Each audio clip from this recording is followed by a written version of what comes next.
കടിച്ച് തന്നാൽ നല്ല ടേസ്റ്റ് ഉണ്ട്.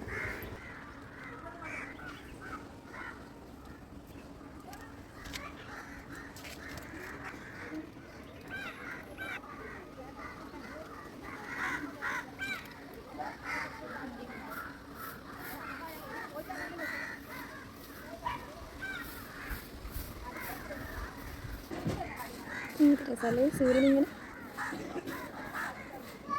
അല്ലെങ്കിൽ ഫോട്ടോ എടുക്കാമെന്ന് വിചാരിക്കുമ്പോഴേക്ക് കാറ്റിനുണ്ട് ചെറിയൊരു കുഴപ്പമുണ്ട്. ദൈവമേ, നല്ല കാറ്റ് വീശാൻ തുടങ്ങിയിരിക്കുകയാണ് ഗൈസ്. നല്ല കാറ്റുണ്ട്, നല്ല കാറ്റ്. സുഖം. താഴെ പോലും ഇങ്ങനെ ഒരു കാറ്റില്ല, മേലെ നല്ല കാറ്റുണ്ട്. അങ്ങ് പോലെ വാ, ഞാൻ നടക്കാൻ ഇറങ്ങിയിട്ടില്ല. വന്നെങ്കിൽ എൻ്റെ കറക്റ്റ് ടൈം ഞാൻ ഫോട്ടോ ക്ലിക്കാക്കാൻ വേണ്ടി നിൽക്കുമ്പോൾ കറക്റ്റ് കാറ്റ് വീശും. കാറ്റിന് ഒട്ടും അസൂയില്ലല്ലേ കാറ്റ്.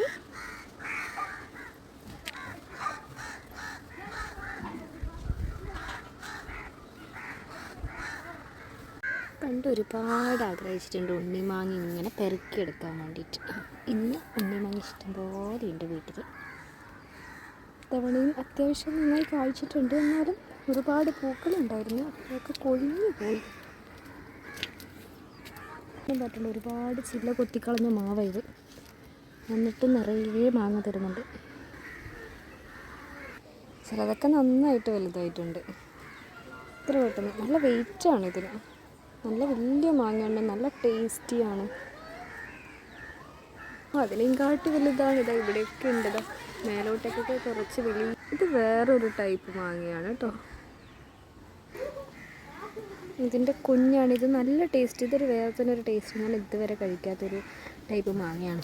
വളരെ റെയറായിട്ട് കിട്ടാറുള്ളൂ. പക്ഷെ ഇത്തവണ അത്യാവശ്യം ആ മാങ്ങയും ഉണ്ട്. ഇത്രയൊന്നും കിട്ടാറില്ല ആയിക്കഴിഞ്ഞാൽ. എനിക്കുണ്ട്, അത് അങ്ങോട്ടൊക്കെ ആയിട്ടുണ്ട്. അപ്പോൾ ഇത്തവണ ഒരുപാടുണ്ട് ഈ മാങ്ങ. സാധാരണ കിളികളും അണ്ണാറക്കണ്ണനൊക്കെ വരും. പഴുക്കാൻ തുടങ്ങുമ്പോഴേക്കും ഇപ്പോൾ എല്ലാവരും ഇങ്ങോട്ടേക്കാണ് വരും. നല്ല രസമായിരിക്കും. അവരും കഴിക്കും, നമ്മളും കഴിക്കും. ഒരുപാട് മാങ്ങ ഇങ്ങനെ പഴുത്ത് പോവാം. താഴെ ടെറസിൽ മുട്ടി നിൽക്കുന്നത് എന്തെങ്കിലും ചെയ്തില്ലെങ്കിൽ അത് ഉണങ്ങി അവിടെ എന്താ പറയുക, ടെറസിൻ്റെ ചൂട് കാരണം തന്നെ പകുതി ഇല്ലാണ്ടാവുന്ന അവസ്ഥയാണ്.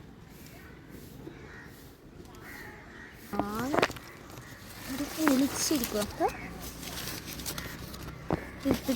ഇതിൻ്റെ താഴെ ഇങ്ങനെ മുട്ടി നിൽക്കുമെല്ലാം. നിറയെ മഴയുണ്ട്. നമ്മളെ വീട്ടിൽ ആയിട്ടുള്ള അല്ലേ ചെടികളിൽ ഇങ്ങനെയൊക്കെ ആയിട്ട് കാണുമ്പോൾ ഒരു സന്തോഷം തന്നെയാണ്. അത് കടയിൽ നിന്നൊക്കെ വാങ്ങിക്കഴിച്ചാലൊന്നും കിട്ടില്ല ഈ ഒരു സന്തോഷം. മത്സരിച്ച് കാത്ത് വിരിയാൻ നിൽക്കുക തോന്നുന്നു. കണ്ടില്ലേ, വിരിഞ്ഞിട്ടുണ്ട്. ഇനി അത് വലുതാവട്ടെ. ഉണ്ണിമാങ്ങ കുട്ടികളൊക്കെ വലുതാവട്ടെ. എല്ലാവർക്കും കൊടുക്കാനുള്ളതുണ്ട് ശരിക്കും പറഞ്ഞാൽ. ഇത്തവണയും ഒരുപാട് പേർക്ക് കൊടുക്കാറുണ്ട് ഇവിടുന്ന്. പൈസയൊക്കെ ഒന്നുമല്ല, കിട്ടിക്കഴിഞ്ഞാൽ എല്ലാവർക്കും കൊടുക്കും. പിന്നെ വിഷുവിന് കണി വെക്കാനൊക്കെ എടുക്കുന്നത് ഇതേ മാങ്ങ തന്നെയാണ്. അപ്പോഴേക്ക് രണ്ടാമത്തെ തവണ പൂത്താൽ മതിയായിരുന്നു. അപ്പോഴേക്ക് കുറച്ച് പൂക്കളും കൂടി പൂക്കാറുണ്ട് സാധാരണ.